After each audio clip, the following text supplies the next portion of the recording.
जीवन को साधने के लिए साधना जरूरी है। जब तक आप खुद को नहीं साधोगे, देवताओं को क्या खाक साधोगे।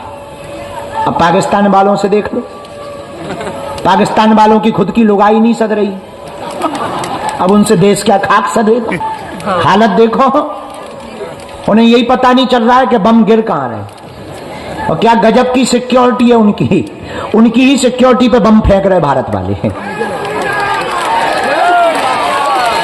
अभी लगभग दोनों तरफ से जवाबी कार्रवाई चल रही है। हमने तो कल उनके लिए हवन किया है, तुम लोग भी प्रार्थना करो भारत की आर्मी जवान सुरक्षित रहें, संरक्षित रहें। और ऐसे ही मिनी दिवाली पाकिस्तान में मनाते रहें।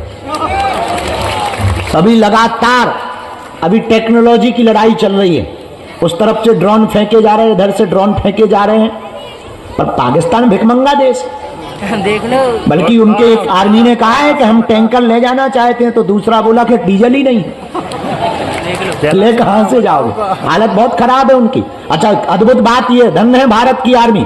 अब वो भारत नहीं है कि तुम हमें आंख दिखाओ, अब ये भारत है, अगर तुम उंगली दिखाओगे हम घर में घुस के मारेंगे। मजा देखना भारतीय आर्मी का। I proud of you Indian army, कि हम 300 किलोमीटर भीतर घुसकर लाहौर में और कराची में घुस के मार रहे हैं। इसी को जलवा कहते हैं। पहले बॉर्डर पर लड़ते थे, अब उनके घर में घुसकर मारते हैं और आंख दिखा के कहते हैं कि छेड़ोगे तो छोड़ेंगे नहीं। और कल ऐसे बम फड़ाका हुए पाकिस्तान में कि पाकिस्तान वाले दुहाई मांग रहे हैं। अच्छा, उन्हें पता ही नहीं चल रहा है बम आके घर जाता है। अच्छा, पहले हमारे भारत में तो ड्रोन आने के पहले भी पूछता है कि घुसें कि ना घुसें, उसके पहले ही S-400 धनाक भस्म कर देता पाकिस्तान के ड्रोन को। लेकिन हमारे वाले भीतर घुस के जाते, पूछते नहीं, जब घल जाते हैं तब पता लगता है कि घल गया है। हाँ, दहशत में है, दहशत में। और पाकिस्तान वालों को दहशत में रहना ही चाहिए। जब विचार करो सिंदूर इतना खतरनाक है तो हल्दी और मेहंदी कितनी खतरनाक नहीं होगी। अच्छा, पाकिस्तान वालों को हम सूचना भी देना चाहते हैं कि बताओ, सिंदूर तो झांकी है, हल्दी मेहंदी बाकी है। अब बताओ, हल्दी मेहंदी के बाद में फिर विदाई भी तो होती है। और जब पालकी पे दुल्हन बैठती है तो क्या हाल होता है, रो रो करके। तो अपनी तैयारी बहुत अच्छे तरीके से पाकिस्तान को रखना चाहिए। लेकिन हर भारतीय से प्रार्थना है, आप अभी से ही तैयारी करके रखें। अगर युद्ध छिड़ता है, हमने तो तैयारी कर ली है कि हम तो भारतीय आर्मी के साथ बगल में खड़े होने को तैयार हैं। पर अगर युद्ध छिड़े तो तुम अपने बच्चों को भी तैयार रखना, तुम्हारे बेटा को भी तैयार रखना। और विवाहित माताओं से प्रार्थना है, अपने पतियों को तैयार रखना। सरहद पर जाना पड़े देश को बचाने के लिए तो बिना रोके टोके अपने बच्चों को या अपने पति को सरहद पर भेज देना।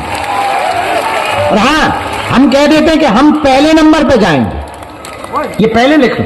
अगर जरूरत पड़ी भारतीय आर्मी को तो हम पहले नंबर पे जाएंगे। ये बात बोलनी भी नहीं चाहिए, हम फिर से बोलेंगे। अपने 100-100, 500 रुपया तैयार रखना, जरूरत पड़ने पर भारतीय आर्मी के खाते में डालेंगे। क्योंकि ये लड़ाई केवल सैनिकों की नहीं है, ये लड़ाई देश की है। ये लड़ाई 140 करोड़ भारतीयों की है। वर्तमान में क्या हिंदू, क्या मुसलमान, क्या सिख, क्या ईसाई, सब भारतीय आर्मी के साथ हैं और रहना ही चाहिए। हम तो इतना और करेंगे प्रार्थना भारत सरकार से, भारत की आर्मी से। एक मिसाल, उनके घर पे भी भारत में दाग दो जो गद्दार है, जो देश के गद्दार हैं, जिन्हें पाकिस्तान से प्यार है। कुछ लोग बहुत पहले एक नारा दिया था, किसी ने स्टेटमेंट दिया था न्यूज में कि हमें भारत में डर लगता है। उसके कह दे, चल आजा, आप कराची पहुंच जा, लाहौर पहुंच जा, ठटरी के बड़े गेट खुले हुए हैं, नक्कटा मूसर चंद। हाँ, तो हम लोग आज 9 तारीख है, कल साधना संपन्न हुई। कल हमने हवन में प्रार्थना की है कि भारत की आर्मी सुरक्षित रहे, भारत के जवान सुरक्षित रहे, भारतीय सेना को बल मिले।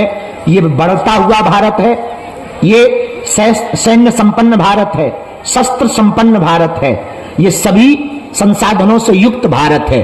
ये वर्तमान का भारत है, ये 2025 का भारत है। ये बिगड़ा हुआ भारत नहीं, बना हुआ भारत है। ये डरा हुआ भारत नहीं, आंख दिखाने वालों के घर में घुसकर मारने वाला भारत है। और आतंकवाद और अलगाववाद के खिलाफ अगर कोई जंग जीत सकता है तो केवल भारत जीत सकता है। और यशस्वी माननीय प्रधानमंत्री जी दम लगा करके खुला छुट्टी दे रखे हैं कि बेटा कोई छेड़े है तो भारतीय आर्मी से कह दिया तुम छोड़ना मत। देखो प्रधानमंत्री तो ऐसे ही होना चाहिए, ऐसे ही प्रधानमंत्री काम का है। अब बताओ, हर बार जो है हमले होते थे, हम लोग कड़ी निंदा करके पोस्ट डाल के कैंडल जला के सो जाते थे। अब बहुत बढ़िया है कि जिनने हमारी नींद खराब करी उनके शहरों की नींदें खराब हो गई। हाँ, पूरे देश की नींद खराब हो गई पाकिस्तान की। प्रधानमंत्री तो ऐसे ही होना चाहिए, दमदार। तो हमें तो बहुत मजा आया, आई प्राउड ऑफ यू। हमें तो बहुत ज्यादा गर्व है इस बात पे, और इस बात पे भी हमें ज्यादा गर्व है कि हमारे बड़ा वाला भाई बड़ा खतरनाक टाइप का है। तो हमें और ज्यादा प्रसन्नता है।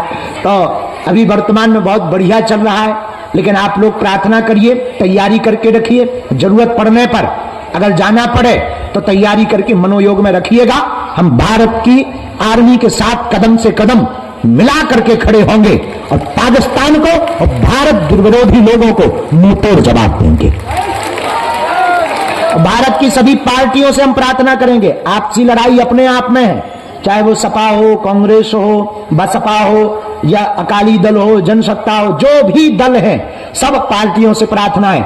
आपसी असहमति अपनी जगह है, पर देश के लिए हम एकजुटता दिखाते रहें, ताकि देश के दुश्मनों को ये लगे कि हम आपस में भले ही अलग हैं पर दुश्मनों के लिए एक हैं।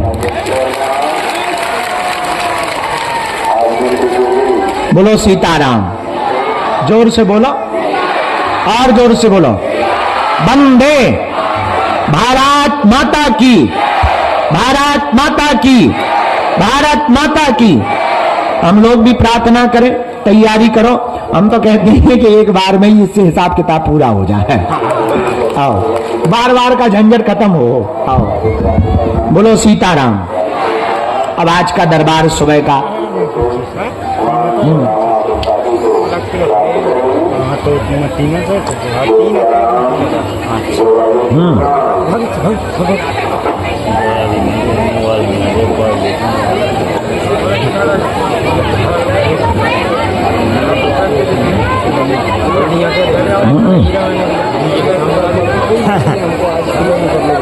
अरे कहाँ पे? बनारस में जाके सन्यासी बाबा प्रणाम करे आओ, सेना पहुंचो। सीताराम कहो। तो कल रात को हमने कह दिया था कि हम सुबह आ जाएंगे। देखो वचन के बहुत पक्के आदमी। टाइम के पक्के हैं, वचन के पक्के हैं। तो आज का दरबार शुरू करते हैं। जिन लोगों के लिए गुरुजी आज्ञा देंगे अर्जी के लिए, और आज आप सबकी कृपा से गुरु ठटरी के बड़े बैठ जा, मूसर चंदा न कटा तोरो कर्जा ले रखो का है, तो बैठ तो जा। आगे के लगे कहीं स्पेशल बन के आगे चले गए, रेलिंग पे चढ़ रहा हूँ, मूसर चंद ठटरी के बड़े न कटा।